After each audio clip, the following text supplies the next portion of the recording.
Welcome to Networking RX, a podcast devoted to helping business professionals like you enhance your networking skills in order to become more proficient giving and receiving quality business referrals and improving the overall quality of your life and the lives of those around you. The Networking RX podcast is a production of AmSpirit Business Connections, an organization whose mission is to empower business success through networking. Welcome back for another episode. This is Frank Agan, founder and president of AmSpirit Business Connections. Welcome to the Networking RX. I am your host. I host every show. I don't know what else you might expect. At any rate, thanks for listening. Thanks for subscribing. Today is another guest day. Today I have Berta MedinaGarcia, and Berta is a rare breed of speaker and coach. She infuses classic coaching with a healthy dose of discovery and adventure with her specialized trademark of comfort zone coaching. And we're gonna touch on that. We had a conversation, as I do with all my guests, on the front end. And with that, she revolutionizes the path of growth and change for her clients and who are individuals and team members of organizations. She's a professional certified coach with the International Coaching Federation and a certified Go-Giver speaker, author and creator of Universal Success Program, and founder and director of Dream Success series of keynotes, workshops, seminars, and retreats, which helps audiences realize their goals, find new paths to fulfillment, and motivate those who need a little push to change their view of life for the better. Berta, welcome. Thank you, Frank, for having me. So happy to be here. Direct from Miami, Florida, I might add. So yesterday I was in California, interviewing somebody in California, so we get all over. It's the wonder of Skype, right? I love it. Yes, indeed. You know what? Again, we had spoken before. For those out there who don't think LinkedIn is of any value, let me tell you, I met Berta. We met via LinkedIn, just a connection, interest in one another.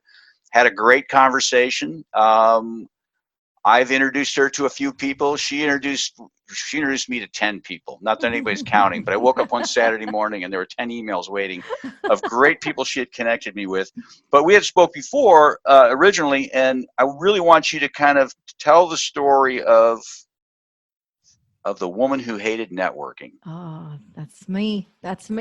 Thank you, Frank. And just, it's so funny because I always tell people I was in the title insurance world in the real estate side for 28 years. I started doing that when I was 18 years old and just did that forever, loved every minute of it. And everybody knew me as the title lady. I didn't have to promote myself. When I went on my own and opened my own company, things just sort of happened organically. The marketing dollars really could be spent elsewhere because people just knew me, and the word of mouth helped grow the business. So I had one of my daughter's friends come in and talk to me about, why aren't you a coach? You're so good. And I say, oh, people always call me that. And they call me Yoda. Hey, coach, can we get together? I didn't know it was like a thing. She says, no, it's a career. And I'm like, what are you talking about? So I'm in the craziness of this, building my business. I decide to look into this. And 2 weeks later, I'm enrolled at taking this professional coaching certification course. And in the midst of all of this, I was preparing for a mission trip to Africa, which entailed climbing Mount Kilimanjaro. So there was just a lot going on. I was working on my pilot's license. 2014 was just a crazy year. So I come back from that trip and I decide, when I thought I would be doing title until I was dead, I sat my husband and my kids and my mom down and I said, I'm retiring from title. And they thought I'd hit my head. And I said, this is it. I'm going to coach full time. And I don't believe in plan B. So I'm like, jump off the cliff and figure out your wings on the way down. So that was October. By December 31st, I was retired and was well on my way to building my coaching career. The only problem was that nobody knew me as a coach. So for this person who we belong to chambers and because you sort of have to, and if my banker invited me, I'd go to a networking event. hated it. I would just sit there with my banker and we'd just catch up on our lives, or I'd sit there with whoever invited me. I wouldn't really mingle. It just felt very inauthentic. People are handing you their card with a handshake, and then it's almost like they're getting paid to give out cards. And it was just, it was all just very inauthentic to me. And I thought, crap, I'm going to have to start networking now because people don't know me as a coach. And I struggled with it, went to a few networking events and just did not feel comfortable. And one day I said, you know what, I'm going to go and network for the sole purpose of seeing who I can meet at this networking event that I can introduce to someone that's already in my tribe. And I figured I have great people in my network. I built, great friendships with all these people that I'd been blessed to work with all this time. And I said, I'm going to do it for that sole purpose. And when I built my title company, I really built it from a place of, I want to make sure that I help my realtors, my mortgage brokers, and everybody who's on my team succeed. And the best way that I can do that is to help them grow their businesses. I'd invest in tools to help them be better, whether they were using me or not. So I just took that concept and thought I'd apply it to networking. And you know what, Frank? It became a lot of fun because there was no pressure for me. I was not there to sell myself. I was not there to see who I could meet to try to, get them to coaching. It just was not there. And as I began to do it more and more, I really found that the power of networking, like you believe too, Frank, really comes from how we can serve the people that we meet. And how we can best serve them is usually connecting them with someone that we already know. So that really was the pivot for me as far as networking. And it just changed everything. And in God's infinite sense of humor, now I teach people how to network with heart because so that they get over that any hesitation to meet new people. That's a great story. I call introducing two people that don't know each other, creating triads, and there is a ton of power to that because it didn't cost you anything to do that, right? No.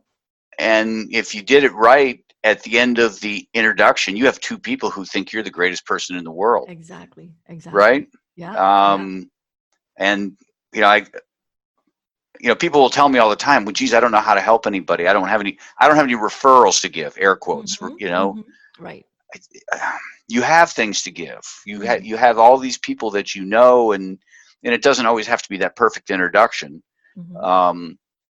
Because a lot of times, it would be great if Mr. Realtor, here's somebody looking to buy a house. I mean, that's that's nice. But that doesn't happen that often.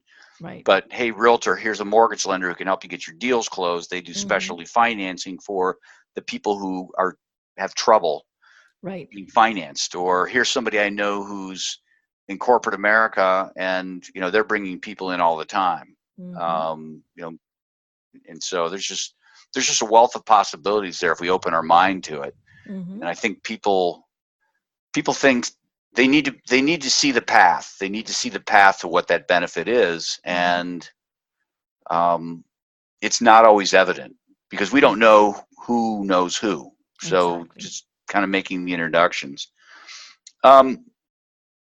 So introducing people is certainly a great tip. What other tips do you offer your clients as far as networking?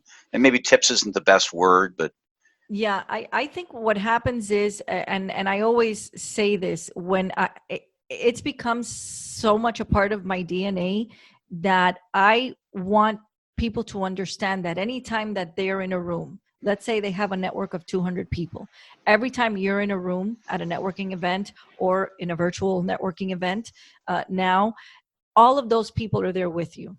If you're doing it, like I said, if you're doing it right. And I love that you brought up referrals, Frank, because there's nothing wrong with them. I believe that the world works in terms of referrals. But what I like to do with the mutual introductions is it's less transactional than a referral and more relationship centered than a referral. I'm not telling you this person is going to go and buy your life insurance policy. I'm not telling you this realtor is going to directly hire you as a real estate attorney. But I promise that if you build a relationship with them, and that really is all that networking is. It's really, and I always say, if you're networking for any other reason than to build a relationship, you're wasting your time. So I like that. And that's one of the tips that I always give is to make sure that everybody in your tribe is in there with you. And I remember when I would go to a chamber event or something, and I, again, when I started doing it and I really liked it, I would take my daughter, or I would take somebody new that I met that I just wanted them to come to the event so I could introduce them to some people. And Frank, every single time, and I am an introvert by nature, and every time I would introduce someone to my daughter, to whoever I was with, or they would say, "Oh my gosh, your mom is she's great. She knows so many people." And they're looking at me like, "What? Who are they talking about?" Or they would find someone at the networking event and come and connect me and listen. Ray would say, "Listen, John, you got to connect with Berta. She knows everybody who is anybody." And I don't, Frank. The Right. thing is that I am so committed and so dedicated to making sure that I am connect, and I have a metric for mutual introductions every month, because that's the way that I know. I don't know. I've made connections, has nothing to do with me, and you saw it on mine. I always end my introduction emails with, "We'll let you take it from here. I don't need to be involved." It's not anything like that. But the truth is that I don't know if this person, the only conduit for connecting Justin with Matt, was me. I don't know that. And if I can make that contribution, and I've made connections that have turned into multi-million-dollar deals or multi-million-dollars worth of business, that who knows if that would have happened. I mean, I believe in fate and destiny, but if I can be that conduit, why not? So go ahead. Well, I was going to say, have you ever tried to make a connection, gone to somebody and said, "I really want to introduce you to this person," and them saying, "Yeah, I can't. That's not. Never. I don't. No thanks." Never. What's that? Yeah, never. And the good thing is that I always ask for permission, and Okay. every conversation that we have is going to end with, "Listen, would you mind?" First of all, I need to make sure, and that's another thing that we should be doing as we meet good people at networking events, is ask them. Never let someone leave without you asking them how you can help them, how you can be of service, who would be a good referral source, who would be their ideal client. Because if nothing else in your conversation got their attention, that question will. Yeah. Because now they know you mean it. And then mean it. Because you're going to be able to make those connections. And one of the most beautiful things that I love about the mutual introduction model, again, you asked for permission, and I know I asked you, would it be okay for me to make some connections? And it's never going to be one-sided. These have to be mutually beneficial, where you know that them creating a relationship is going to be fruitful, not just monetarily, but friendship-wise, collaborative-wise, anything. Is I always say, we can't always coffee with people. We can't always be on a Zoom call to catch up. We can't always be at a networking event where we're seeing people face to face. So by my sending these mutual introductions to people all of the time, I'm always on their radar. I may have met you one time at a networking event 2 years ago. We may have had coffee, 2 months after that, and I may not have seen you again, but you made enough of a good impression on me that I'm going to continue to send the mutuals, and I'm always in that person's mind, the top of mind awareness. I like the top of heart awareness, because nothing really makes people feel good than the trust of an introduction to someone in their network. Well, and in time, people send, "Hey, you got to meet Berta. You need to meet her." Yeah. And I have the same impact, maybe not to the extent you do, I don't know, but I had somebody reach out to me and they wanted to do coffee, and I generally tell people I don't do coffee just because it can be really time consuming, and I can have a lot of Zoom calls all around the country. And but I told her, I said, "Listen, I'd be happy to talk to you on the phone. Let's set up a Zoom call. Be happy to give you a half hour of my time." And she got on and she's like, "Hey, I finished graduate school and I'm trying to find a job in the not-for-profit world. Well, this is what I'll do. I'll introduce you to person A, B, and C, and they're really connected in those worlds." and I'll let you take it from there. I know they'll do the same thing, and by the end of next week, you'll have 20 people in your Right. In your network. Now, you mentioned a metric. You have a metric. Is that a goal for yourself to make introductions? It's because I'm big on accountability. I have my metrics that I keep every month. So one of the metrics that I hit, I have a number of what I need to do just to keep my business moving forward and moving the needle is how many mutual introductions I send in a month. So my goal is something like 20 or something, right? Okay. Which is super, super easy to do. That's the one metric that I always exceed like 3 times, which is okay. That's the one that I want to exceed. Right. Yeah. But yeah, I do keep very good track. And you know what? It keeps me well versed in, and it forces me to go to networking events. I want to meet new people that I can introduce to people that are in my tribe. And it's, like I said, it's just a great way to keep the flow of that giving and receiving, which are two sides of the same coin, as Bob Berg would say. Right. Just a big deal. What I have found is that over time it gets easier. Mm-hmm. Because as your network grows, you have more people that you can tap into. Yeah. And it just gets easier. You surround yourself. I'd asked earlier if you ever had somebody say, "Hey, don't introduce me." Yeah. I've had that happen. Have you really? I literally had to call the person and say, "Why? Let me explain this to you. Let me give you in a scenario how this could possibly unfold. I'm not saying it will, but I'm saying it won't if you don't talk to this person. It never will happen." I painted the scenario, and he sheepishly, "Yeah, you're right. I was just having a bad day, and I just need to be more open to meeting people." Like you say, I'm never going to have it one-sided. "Hey, Bob, call Steve. Just pitch him on insurance." Exactly. No, I'm not going to do that. So you have to trust me that these are mutual, beneficially type relationships. Right. But with respect to you have your own metric, and you're this accountability person, and I know from what you've told me, you have high expectations for your clients.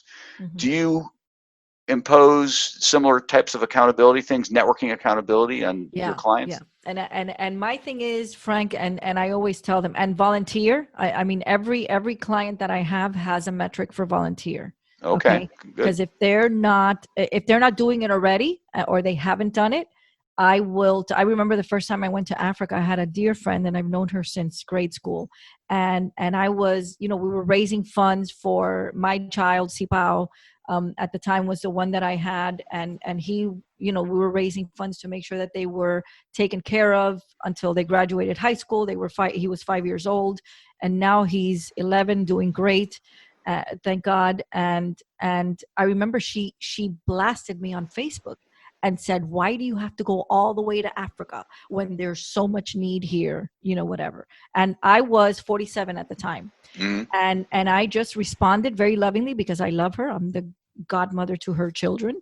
And I said, "Listen, I volunteer thousands of hours a year in my community. I have done it. My kids, what they would get for their 8th birthday, we used to volunteer at Charlie House, and the youngest volunteer opportunity, they had to be 8 years old. So that's what they would get for their 8th birthday. Congratulations, you get to start volunteering now." So by the time they got to high school, it was normal. It wasn't going out of their way to have to volunteer to graduate. And I very lovingly just told her, "Listen, God called me for this, and this is something that I'm going to do, and this is something that I believe in."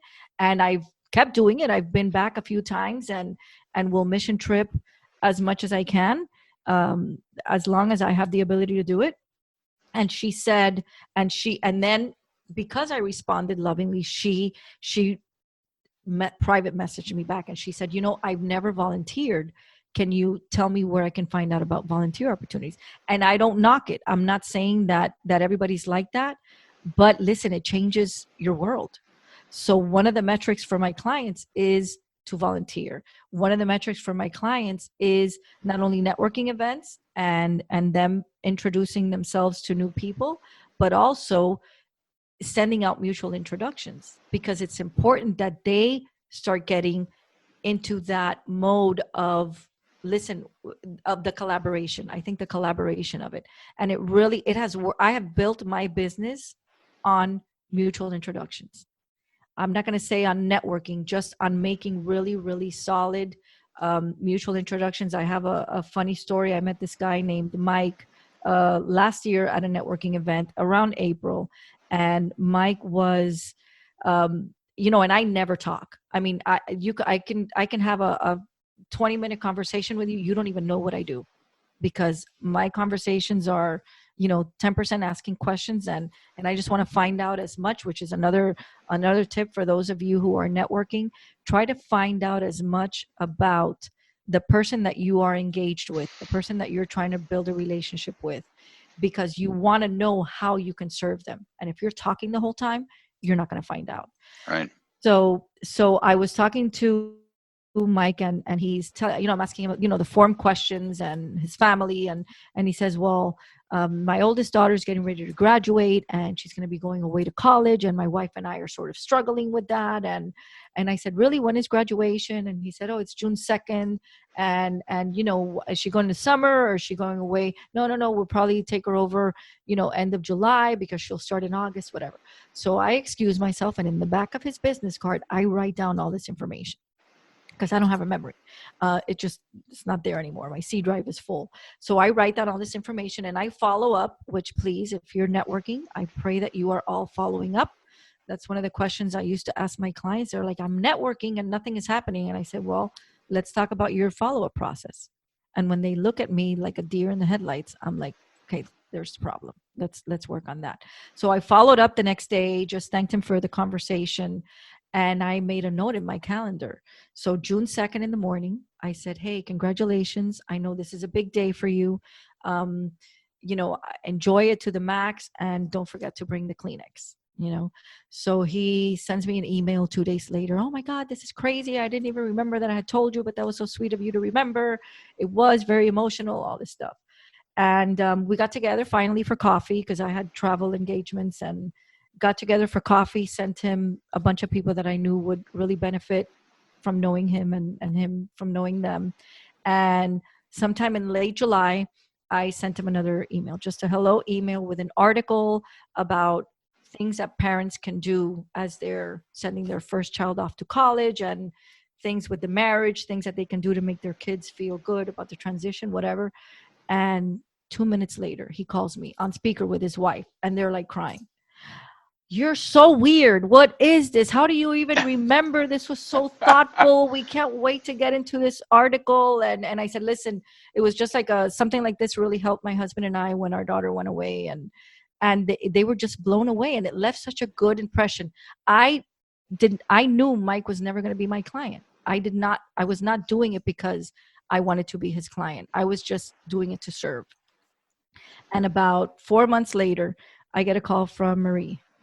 Don't know Marie, don't know who she is. And she calls me and she says, hey, I was just on your website. I wanted to talk to you about coaching. I'm transitioning from a corporate job, starting my own business. And Mike asked me to give you a call, said I Awesome. really needed to talk to you. And Marie ended up becoming a client, got my highest paid package, and we've been working together, and it's been beautiful and it's been great. And I wasn't in his face, hey, do you know anyone you can introduce? It's just very organic, but it's coming from a place of service and a place of wanting to add. Every touch point has to add value. Every communication that you have with someone has to add value, and really just get yourself in that generosity space, and the rest will take care of itself. Well, and I think the important thing is you just need to get in the mode and just start helping people at providing value. That's it. Don't keep score and just keep after it. People look at Zig Ziglar's quote, you can get anything you want in life by helping enough other people get what they want. Yeah. And they're like, well, that doesn't work. I've done these things and nothing comes back to me. And it's like, no, listen to the quote, by helping enough other people. You haven't helped enough other people yet. Exactly. Keep after it. It'll happen. I love it. how can the audience help you? People are listening. What would be good referrals? Where are things you're looking for? This is the self-promotion This is the segment of the. self-promotion piece. I have, which Frank, I would love to send it to you. I just published a little book. It's an ebook, but I also publish it as a book for when I go to speaking engagements to talk about becoming competition proof. I'm going to share it with you, and you're free to share it with everyone in your audience. But it really takes you through just very easy to follow steps on what you can do with asking those form questions. How do we engage? How do we just that first hello? Because a lot of us, like me, who is an introvert, will have an issue just going up to someone and saying hello. Things that we can do with card counting. If I go to a networking event, I take with 5 people, I take 5 business cards. If there's 100 people, I still only take 5 business cards because I'm not there to give out business cards. And it's all of the stuff that I know you talk about as well, which thank you again for your book. I'm already in it and really, really enjoying it and promoting it to everyone who will listen. So I really appreciate that gift. Yeah. Well, yeah, definitely. I would like to see your book. If the ebook is downloadable, we can put that in the show notes. And I can certainly get that out because I think that's a valuable resource for people. Yeah, and it's easy to follow, and they're just little steps, and you check them off, and trust me. And Frank knows because Frank is the same way. But our businesses grow themselves once you get into that mode of just how can I add value, how can I serve, and how can I be generous, and it just does. So they can follow me on LinkedIn. I love playing with people who don't mind being beat up in coaching and are ready to get out of their comfort zone. I think that's the main thing. If you're afraid of heights and I invite you to go hang gliding, you'll say yes. That kind of thing. But really, I really appreciate you, Frank, and it's we're all in this together. Now more than ever.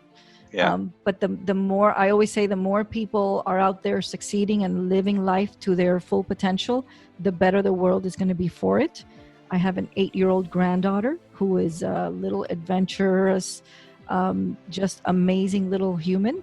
And that's the world. If I can make a small contribution to leave that kind of world for her, I'm going to do it all day. Awesome. Well, thank you very much for your time. Thank you, Frank. Thanks for joining us on the Networking RX podcast. Please put what you've learned into action today and let us know if you have questions, comments, or ideas for future topics. You can email them to us at podcast@amspirit.com. That's AmSpirit.com. Finally, so you never miss an episode, be sure to subscribe to the Networking RX podcast through iTunes, Overcast, or however you receive your podcasts. Now get out and network with someone. The Networking RX podcast is the copyright production of AmSpirit Business Connection. All rights reserved.